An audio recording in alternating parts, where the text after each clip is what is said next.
In this scan, I would be showing the Friedman angle. So Friedman angle is the angle which is subtended by the glenoid in relation to the spine of the scapula. So usually it is 0 or 1 degree, meaning that the spine of scapula and the glenoid are in one line.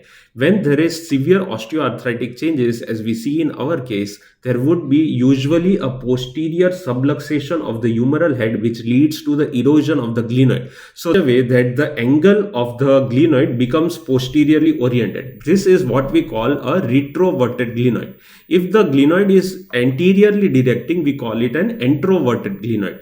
So the usual amount of angle which is seen normally is between 0 to +2 or -2. So this is the acceptable variation, and this angle is known as Friedman's angle.